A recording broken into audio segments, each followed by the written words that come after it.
A Igreja de Cristo, após ter recebido o seu Santo Espírito, como relatado no capítulo 2, desse que é o livro da história da igreja, o livro de Atos dos Apóstolos, manteve-se em crescimento contínuo. Para a glória de Deus, um pequeno e marginalizado grupo entre os judeus alcançou o mundo conhecido da sua época, e que época de grandes dificuldades para a expansão do Evangelho. O crescimento da igreja, crescimento constante, impressionante, trouxe consigo alguns problemas. Tudo que cresce traz consigo novos desafios, e isso aconteceu com a igreja. Esse conhecido texto, muito utilizado para se falar do ministério diaconal, é um desses irmãos que nos mostra que acontecia com a igreja do primeiro século o que acontece com a igreja dos dias atuais, a igreja do século 21. Queremos alcançar muitas vidas com a mensagem do Evangelho, mas à medida que o rebanho cresce, os desafios aumentam. Aqui, Atos capítulo 6 relata um conflito no seio da igreja. Havia entre aqueles que eram judeus uma certa diferença. A palavra de Deus diz que houve murmuração entre os helenistas, isto é, aqueles que eram judeus por nascimento, por formação cultural e religiosa, mas que viveram fora da Judéia, no mundo grego. Eles dominavam a língua grega e, por vezes, até tinham maior intimidade com a língua grega do que com a língua dos judeus. E, do outro lado, os judeus hebreus, aqueles que jamais deixaram a Palestina. Quando eles se encontraram na mesma igreja, porque em Cristo não há mais judeu nem grego, porque em Cristo todos os salvos são um só corpo, alguns conflitos, como o que aqui está relatado, surgiram. Meus irmãos, aqueles que viviam ali na Judéia tinham laços de amizade, alguns tinham muitos parentes no seio da igreja, mas os que vinham normalmente na fase senil da vida viver ali entre os judeus, que sempre viveram na Palestina, se viam de algum modo distanciados. Havia entre os judeus a crença de que era honroso, ao fim da vida, voltar para a Judéia, voltar a morar ali na Palestina. Havia muitos rabinos que até diziam que aqueles que viviam em Jerusalém seriam mais rapidamente aceitos diante de Deus do que aqueles que viviam fora de Jerusalém. Por diversas crenças e também por razões afetivas, aqueles que viviam então espalhados fora da Judéia voltavam, e isso gerava uma quantidade incomum de viúvas. Muitos homens já cansados, muito idosos, faleciam e as esposas ali ficavam. Na igreja, então, havia muito mais viúvas desses helenistas, desses que viviam fora da Palestina e agora estavam de volta, do que daqueles que sempre viviam ali. A palavra de Deus diz que essa murmuração estava trazendo cansaço à igreja. As viúvas dos helenistas estavam sendo esquecidas na diaconia. Essa é a palavra no texto original. No serviço, na distribuição, no sustento que a igreja provia em obediência à palavra de Deus às viúvas. A igreja, claro, desenvolvia um ministério extraordinário de auxílio espiritual e também de socorro material. A igreja sabia, irmãos, que era seu dever. E isso custava tempo, muitos esforços dos apóstolos. Os apóstolos entendiam que esse era um importante negócio.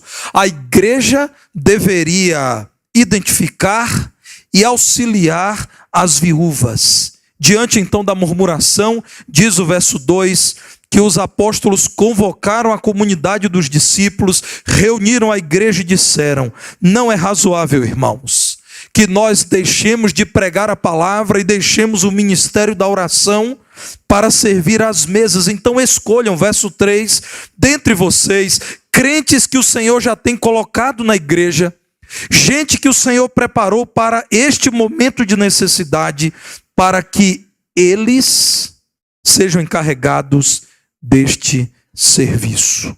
Foram constituídos então os diáconos, que antes de tudo são ministros, são servidores, são obreiros a serviço da obra que estava em contínuo crescimento. Meus irmãos, como eu disse, a palavra de Deus que é viva e eficaz, que é atualíssima, não precisa de atualização. Em si, ela sempre se manterá atual, porque é a palavra do Deus que enxergou o futuro que está nas mãos dele e nos deu uma palavra que responderia aos anseios do homem e da sua igreja por todas as eras. A palavra de Deus nos traz resposta para a igreja de hoje. O que eu posso garantir aos irmãos é que as igrejas evangélicas do modo geral e a Igreja Batista do Barro Preto de modo particular se interessam por servir as pessoas. Eu não tenho dúvida de que esse serviço, especialmente o serviço pastoral, porque é o serviço pastoral que lidera toda a igreja nos muitos ministérios, tem feito com que um país que não é de origem evangélica tenha experimentado em sua história dos últimos 150 anos um crescimento extraordinário dos evangélicos. É claro, meus irmãos, que como crente eu creio antes de tudo que o que tem produzido o crescimento da igreja é a ação do Espírito de Deus que converte pecadores.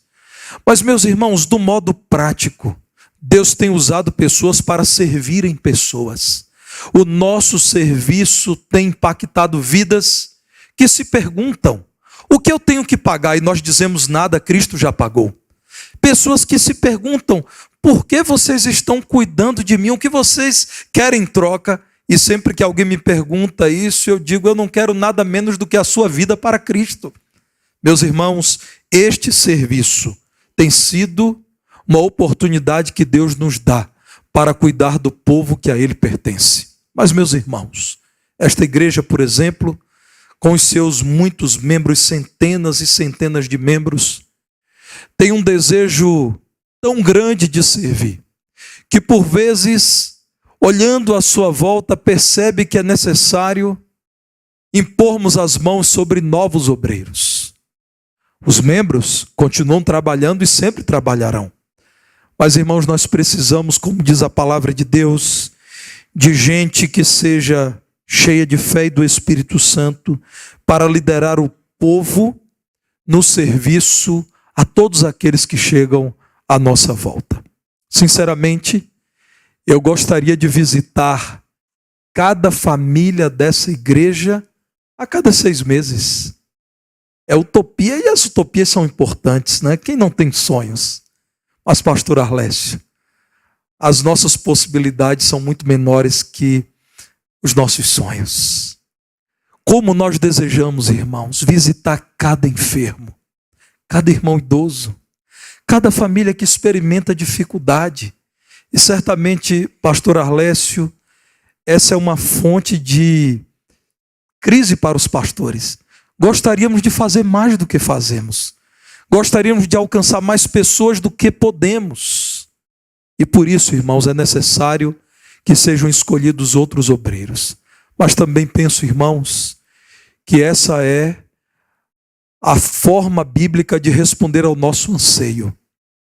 O meu anseio, irmãos, não deve ser tido como regra.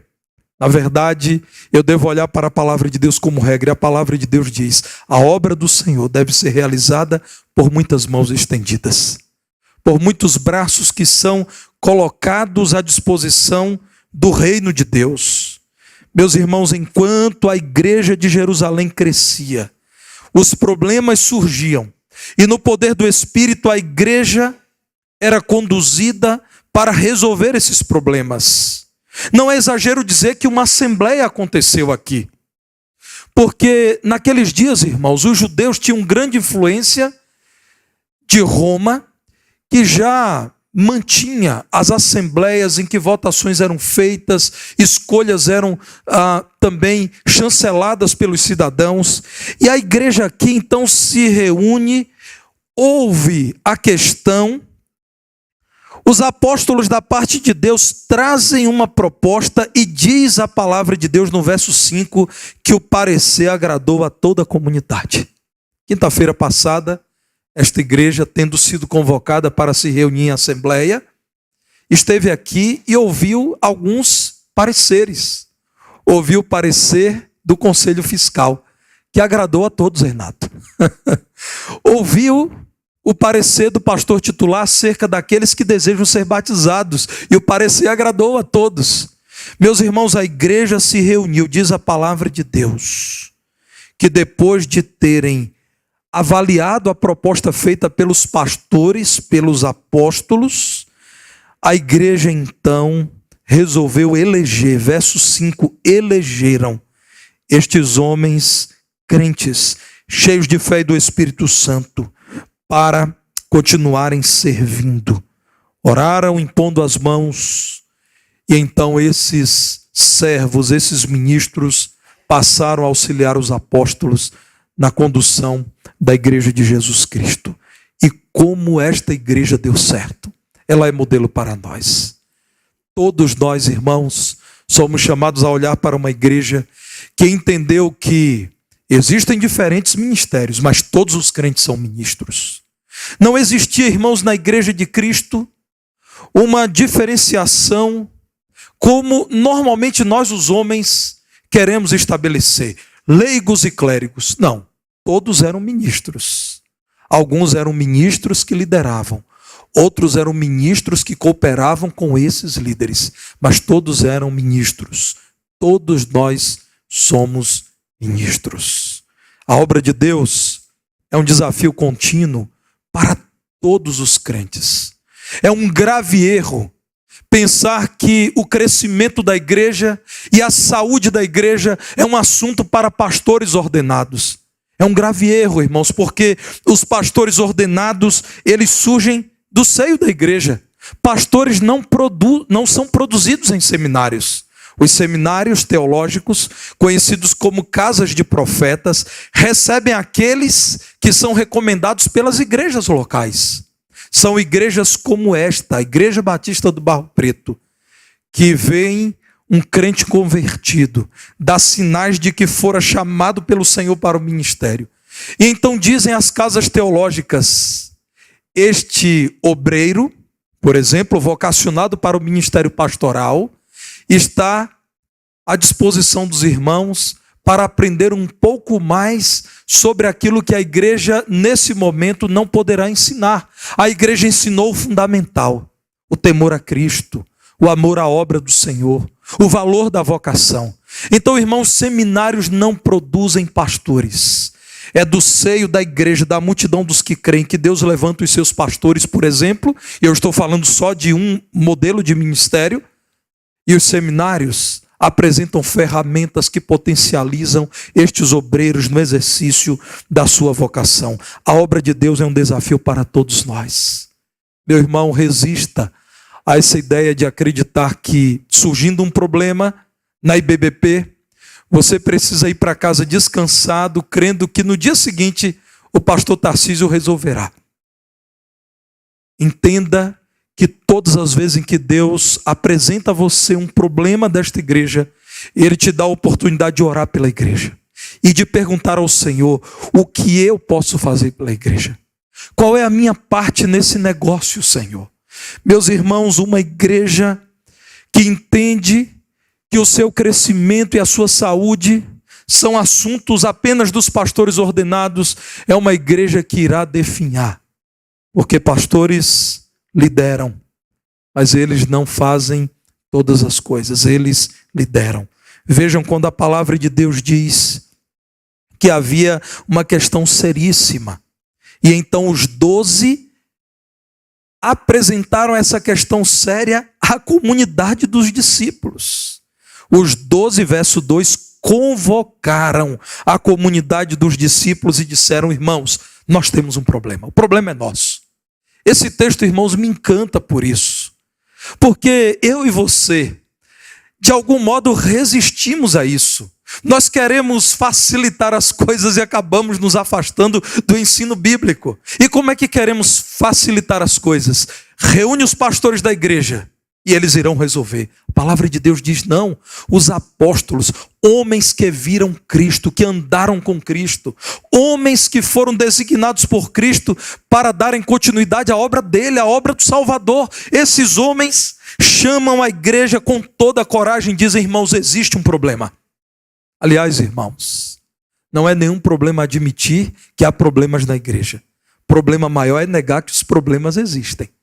É importante reconhecermos os nossos problemas e, em oração, buscarmos de Deus orientação para a sua resolução. Por exemplo, pastor Estevão, pastor Petrônio, pastor Reinaldo e a ministra Noelma são resoluções de 4 problemas nossos. Nós amamos a nossa juventude. E a juventude desta igreja é amável mesmo. E precisávamos ter um obreiro que pudesse liderar em tempo integral por conta do tamanho da juventude da igreja. Nós amamos o ministério da educação cristã e o semear. Nós amamos o ministério da família, as famílias dessa igreja. Num tempo em que esse mundo mau, que vive de mal a pior, se desfaz do conceito bíblico de família, nós estamos aqui para dizer: mais do que nunca continuamos crendo no valor da família. Oramos ao Senhor pedindo que nos ajudasse a encontrar homens e uma mulher cheios de fé do Espírito Santo, porque tínhamos um problema, a necessidade de uma liderança em tempo integral. Os apóstolos chamam a comunidade e dizem: irmãos, o problema existe.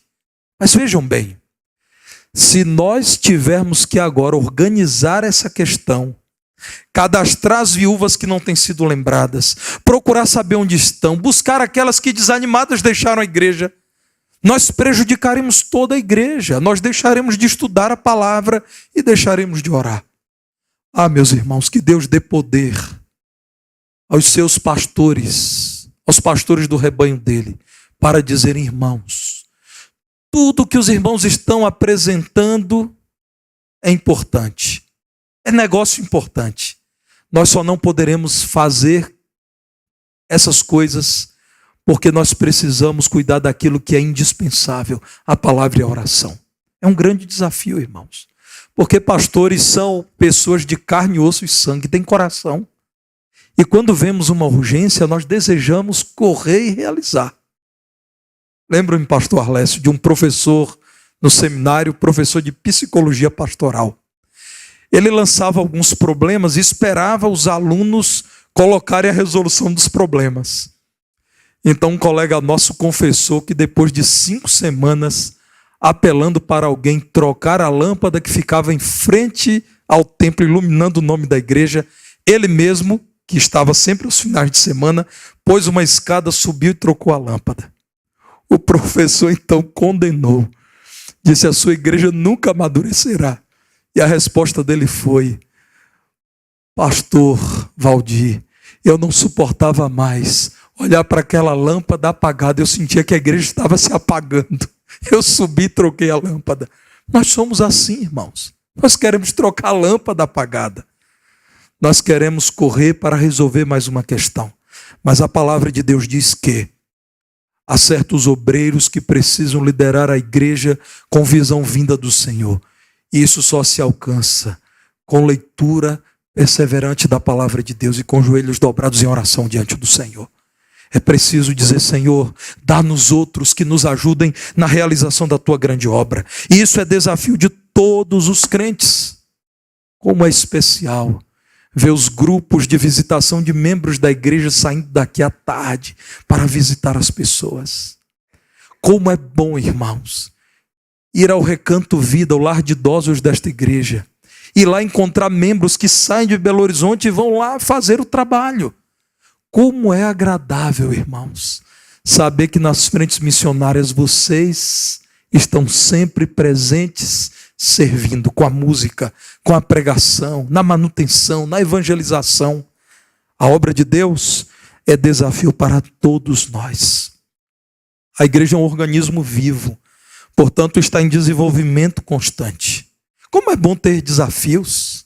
Desafios nos levam ao crescimento, mas também a experimentarmos a grandeza de Deus, a nos sentirmos vivos na obra, porque os crentes primitivos não fugiram dos desafios, aceitaram os novos desafios, a obra não parou. Verso 4, os apóstolos disseram: cuidem das viúvas, porque nós continuaremos trabalhando. Todo mundo trabalhando, todos somos ministros. Vejam no verso 7 que o resultado desse entendimento de que toda a igreja deveria reconhecer que havia um problema, toda a igreja deveria tratar o problema, toda a igreja deveria trabalhar para superar o problema, fez com que houvesse crescimento da palavra de Deus. E o impacto da igreja em Jerusalém era extraordinário, irmãos. Até mesmo sacerdotes deixavam o judaísmo e reconheciam que Jesus Cristo é o Messias. Meus irmãos, a palavra de Deus sempre será verdadeira. A grande lição inicial desse texto é que os desafios da igreja, a obra de Deus, tudo isso é desafio para todos nós, para nós os crentes. Meu irmão, minha irmã, nunca se coloque na condição de um leigo. Certo autor chamado Max Weber, ao falar do protestantismo, nascido na Europa, disse assim: Lutero transformou os homens em padres. Melhor, Lutero transformou os padres em leigos, porque transformou os leigos em padres. Ele diz assim: olha, na reforma protestante foi dito que todos poderiam ler a Bíblia, que todos poderiam ter por Jesus Cristo um relacionamento direto com Deus, que todos poderiam fazer a obra. Irmãos, não é possível que meio milênio depois estejamos voltando a Roma e dizendo que há leigos que nada podem fazer na igreja. Não. O crente, desde a sua conversão, é selado pelo Espírito que o capacita. Não há um crente só que diga que não recebeu do Senhor capacidades sobrenaturais. Pelo menos um dom espiritual o Senhor confiou a você. Nenhum crente tem todos os dons espirituais. Todos os crentes são ministros. A igreja é um desafio contínuo para todos nós. O que você tem feito? Me procure no final. Eu posso te ajudar. Eu posso te dizer o que você pode fazer. Em segundo lugar, meus irmãos, a obra de Deus é resultado da dedicação dos líderes. Vejam no verso 3, quando os líderes chamam a igreja e dizem: depois de orar e meditar, nós temos uma proposta a fazer à igreja. A nossa orientação é: escolham gente de alto nível, gente de bom testemunho, boa reputação, gente que anda na presença de Deus, cheia do Espírito, gente sábia. A igreja tem conhecido essas pessoas e encarreguemos estas pessoas deste serviço. A imposição de mãos que foi usada no Antigo Testamento é usada também no Novo Testamento para comissionar líderes do povo de Deus.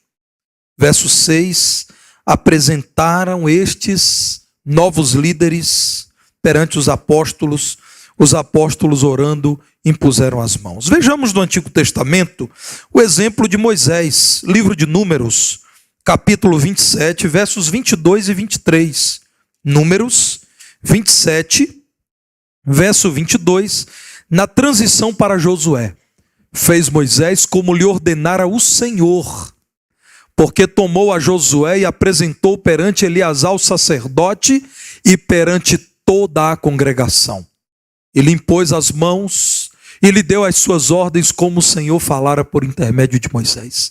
O reino de Deus é assim, irmãos. Deus, em sua graça, trabalha corações, molda vidas, levanta líderes para o seu povo. Deus ama tanto esta igreja que em sua quase centenária história não tem faltado líderes de valor. Está entre nós, e isso para mim é sempre motivo de alegria, o nosso querido pastor emérito, que liderou por tanto tempo essa igreja, com sabedoria no temor do Senhor. E ao chegar o tempo de encerrar o trabalho nessa posição, Deus permitiu que outros líderes, pastor Arlésio, estivessem sobre a igreja dele. Como é lindo isso, irmãos. Ver que Deus cuida da sua igreja em cada época, selecionando líderes para dizer ao seu povo: vocês não estão sozinhos. Eu me importo com vocês. Eu sei das necessidades de vocês. Sejam fiéis e busquem de mim orientação, e eu darei a vocês os líderes devidos para cada época, para cada tempo da igreja.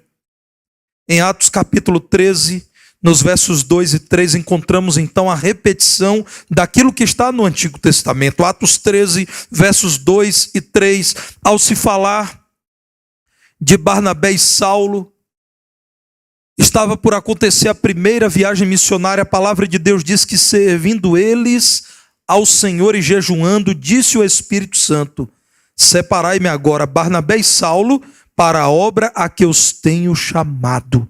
Então, jejuando e orando, impondo sobre eles as mãos, os despediram. Assim fazemos hoje. Hoje nós estamos aqui, depois de termos dito: irmãos, há uma necessidade nesta igreja. Precisamos nos organizar para convidar e empossar novos obreiros. E esta igreja amorosamente, pacientemente, corajosamente, chegou a esses 4 nomes. Aqui estamos hoje para dizer a esses irmãos: em nome do Senhor, trabalhem com o rebanho do Senhor. Nós impomos as mãos sobre os irmãos, dizendo: nós temos o Espírito de Deus, e é na dependência do Espírito de Deus que dizemos aos irmãos: trabalhem, exaltem o Senhor, levem esse rebanho ao crescimento, semeiem a paz no seio da igreja de Jesus, façam o trabalho de homens e de mulher de Deus. Querida ministra Noelma, saiba, minha irmã, que nós estamos certos de que para este tempo Deus separou uma filha dele chamada Noelma. E minha irmã, não é sem convicção, é com grande convicção que nós hoje oramos dizendo: cuide do precioso semear. Pastor Reinaldo, prezado pastor Reinaldo, eu te disse ontem quando visitei o irmão, como é bom ver a irmã Cláudia aqui hoje já recuperada, que tempos atrás, irmãos, o pastor Reinaldo estava aqui e eu fiquei sabendo que ele estava encerrando o tempo de trabalho na Faculdade Batista do Paraná. Naquele dia aqui no púlpito, quando o irmão me disse: estou voltando, eu disse: será, Senhor, que é ele? Eu já estava conversando com a irmã Esther, e a nossa irmã Esther confidenciou: pastor, o meu tempo está chegando, preciso descansar. E eu então desafiei a Esther a ficar até o final do ano, e comecei a considerar o nome do pastor Reinaldo. Saiba, meu irmão, que esta igreja ama a educação cristã. Nós cremos que existe uma sã doutrina. Em nossa escola bíblica, no ILC, na escola de missões, no programa educacional da igreja, nós esperamos que o irmão, como um servo de Deus, como um pastor aprovado, lidere o nosso povo no temor do Senhor. É com convicção que nós dissemos ao irmão nessa noite: cuide do ensino desta igreja.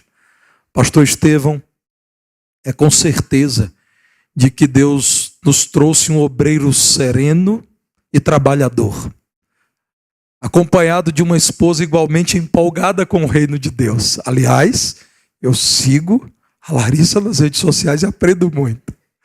É com esta convicção que nós te dizemos hoje: meu irmão, no nome do Senhor, convoque a nossa juventude a viver um tempo intenso de aprofundamento do relacionamento com Deus. Pastor Petrônio, essa igreja ama o ministério da família. Esta igreja, há décadas, mantém esse precioso ministério. E é, meu irmão, com grande expectativa e na dependência de Deus que dizemos: cuide das famílias, visite as famílias, trabalhe com aqueles que sabem que a família é uma bênção de Deus, mas em meio às suas fraquezas estão vendo essa grande bênção em crise. Cuide das famílias desta igreja. Meus irmãos, é diante do Senhor e diante do povo de Deus, a quem nós honrosamente servimos, que eu digo a vocês: vocês estão sob a direção de Deus e com a autorização desta igreja livres para trabalharem pelo aumento da igreja de Jesus. Assim, meus irmãos, fazemos hoje como a igreja fez no passado. A obra de Deus é resultado da dedicação de líderes. Como é triste, irmãos, notar que há líderes cristãos que não entendem a maravilha da vocação e o privilégio de servir o povo de Deus. Vocês são o povo pelo qual Cristo morreu no Calvário. Ah, que grande honra! Que privilégio, irmãos, poder servir aqueles por quem Cristo deu a sua própria vida. E a palavra de Deus diz que Cristo amou a igreja. Como me sinto honrado, irmãos, por entrar na casa de vocês. Na verdade, eu entro até na cozinha, irmãos. À beira da churrasqueira, né, irmão Fernando? Edson e tantos outros. Eu preciso aprender, irmãos. Outro dia eu elogiei aqui uma irmã que me presenteou com taioba. Puxa vida, ela está enfrentando problema. A lista de pedidos é extensa. Eu preciso parar de falar essas coisas, né, irmão? Eu preciso guardar no meu coração. Porque aí a concorrência aumenta, daqui a pouco não me convidam mais. Mas, irmãos, que privilégio poder entrar nas casas dos irmãos e ser bem recebido e ser ouvido. Como me dói o coração quando eu ouço falar de igrejas que foram divididas, machucadas, que foram transtornadas por seus líderes. Irmãos, não é o plano de Deus. O plano de Deus é que líderes sejam usados por Deus para a paz da igreja, para o crescimento em amor, para a expansão da igreja. Que Deus me livre e livre os colegas aqui presentes de serem motivo para dividir aquele povo que Jesus Cristo um dia uniu. Eu acredito, irmãos, que Deus não terá por inocente quem esquarteja a noiva dele. Meus irmãos, que Deus nos use como líderes para que haja aumento do povo dele. Em último lugar, eu entendo com esse texto que a obra de Deus é consequência do envolvimento da multidão. Volta ao verso 2. Os 12 convocaram a multidão dos discípulos. Verso 5, o parecer agradou a toda a comunidade dos discípulos. Não há um bom líder sem bons liderados. Ouçam o que o pastor Arlécio disse. Ele que realizou um ministério aprovado pelo Senhor, disse mais uma vez aqui hoje, essa é uma igreja amorosa, respeitosa, ajudadora. Não há, pastor Arlécio, bons líderes sem bons liderados. Um bom líder com péssimos liderados, o que fará, irmãos? A multidão de Atos capítulo 6 deu crédito aos líderes que Deus colocou sobre a igreja, que a igreja elegeu. E a igreja trabalhou com esses líderes, a palavra de Deus cresceu, o número de discípulos se multiplicou, a igreja teve paz e estava preparada para enfrentar, ato contínuo, a perseguição sobre Estevão e a morte dele. A perseguição de Saulo, que depois passou também a condição de perseguido. A multidão, meus irmãos, entendeu que os líderes teriam sucesso se a multidão apoiasse em oração e com seu próprio trabalho, aquilo que os líderes faziam.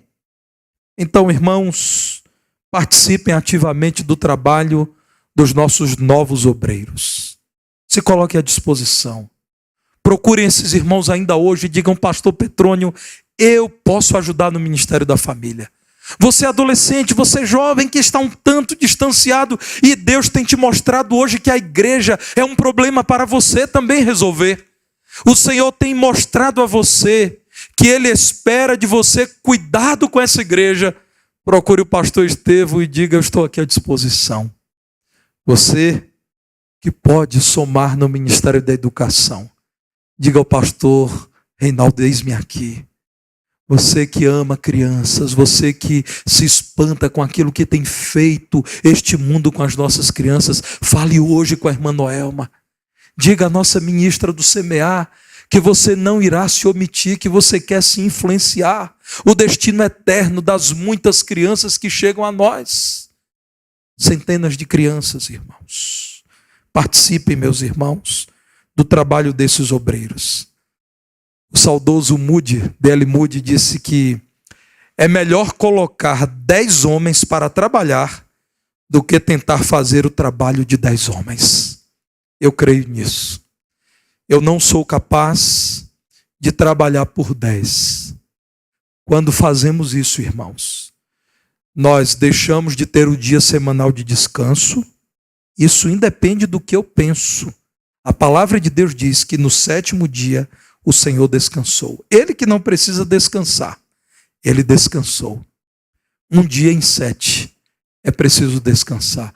Não é correto que um pastor, deixando de confiar no cuidado de Deus sobre a igreja, não respeite os limites que Deus deu ao seu corpo. É preciso haver um dia de descanso semanal. O meu dia é a sexta-feira. E eu busco, irmãos, na sexta-feira realmente dar tempo à minha família e à minha cama. Às vezes a minha cama fica com saudade de mim. Aí no dia da folga eu digo, hoje eu te darei atenção especial. Se pudesse, seria uma rede. É preciso respeitar o período de férias anuais que esta igreja, como a maior parte das nossas igrejas faz, concede ao obreiro. Irmãos, é preciso acreditar que eu não sou o salvador da igreja. Eu sou um servo do Senhor, ocupando uma função na igreja do Senhor. Meus irmãos, não dá para fazer o trabalho de 10. É bíblico colocar 10 pessoas para fazerem o trabalho. Nossa equipe ministerial está aí no boletim, 15 irmãos que têm liderado. E que alegria tê-los aqui, irmãos. Que equipe especial. Faltam poucos aqui. Mas como tem sido prazeroso andar com esses irmãos e essas irmãs. Como tem sido bom saber que Deus selecionou o que há de melhor para nós, irmãos. Vejam o cuidado de Deus com Barro Preto, o amor dele. E quando eu falo de Barro Preto, eu não estou menosprezando outras igrejas, não é essa a minha intenção. Mas eu estou falando daquilo que eu vejo, o que há de melhor está aqui à minha direita, irmãos. É gente madura, é gente temente a Deus, é gente que se doa, é gente que não me diz não. Eu até acho que eles deveriam dizer não algumas vezes, mas eles não dizem não, eles estão sempre prontos para trabalhar. Irmãos, não há exceções nessa equipe. Que equipe amorosa, dedicada. Ah, meus irmãos, eu preciso concluir esse sermão porque não fosse o horário. E por isso preciso concluir. Eu precisaria testemunhar para vocês, queridos irmãos membros desta igreja, do que é lidar com uma equipe numerosa, que trabalha em harmonia, que se trata com gentileza. Irmãos, aqui nesta igreja, na mesa do café da manhã, nós nos assentamos todos juntos. Pastor titular, líder do Ministério de Administração, líder da sonotécnica, zeladores, porteiros, secretária. As secretárias são membros da igreja. Todos aqueles que trabalham. Há entre nós um ambiente que somente pela graça de Deus pode ser construído, um ambiente especial. Nós temos aqui um culto com os funcionários da igreja, liderado pelo pastor Robertson, toda segunda-feira à tarde. Você conhece um lugar em que por 1 hora os funcionários se reúnem para orar ao Senhor pela igreja, pelo trabalho, pelas pessoas que chegarão aqui? Irmãos, me falta tempo para dizer aos irmãos que aqui em Barro Preto nós trabalhamos muito, mas aqui em Barro Preto nós somos muito felizes. Há um ambiente de paz, há um ambiente de harmonia. Como é gostoso. E nos dias em que o pastor Arlécio veio tomar café conosco, é melhor ainda. Tem sido muito bom, pastor Arlécio, perceber que não tem faltado das mãos de Deus grande disposição para dar à igreja dele o sossego que precisamos para trabalhar em função do bem-estar do povo de Deus. Levem esse testemunho, irmãos, num tempo de tantas guerras no mundo, de tanta polarização, de famílias fraturadas, de amizades desfeitas, de redes sociais ácidas. Levem esse testemunho na Igreja Batista do Barro Preto, reina a paz para a glória de Deus. Entre nós, irmãos, o que acontece quando as câmeras se fecham e as luzes desse auditório se apagam, é o que acontece quando nós estamos em culto. Eu convido você a passar um tempinho conosco durante a semana, venha ver isso. E você verá pessoas andando de um canto para o outro, correndo, imprimindo papel, atendendo alguém, saindo com um carro, buscando outra pessoa. Mas as pessoas se tratam com amor e com respeito aqui. levem esse testemunho, irmãos, de que enquanto esse mundo mal se desfaz em brigas e rancores, a Igreja Batista do Barro Preto, em torno de Jesus Cristo, está em paz, vivendo em amor fraternal. Graças a Deus por isso. Com este importante negócio, a expansão da obra de Deus, estejamos todos comprometidos, a fim de que cresça a palavra de Deus em Barro Preto. Em Belo Horizonte se multiplique o número dos discípulos e muitos obedeçam à fé, para que a obra de Deus continue se desenvolvendo neste lugar. Diga comigo que todos somos ministros. Todos nós, líderes e liderados, devemos tomar parte na obra do Senhor. É uma verdadeira festa servir ao Senhor. Vamos cantar.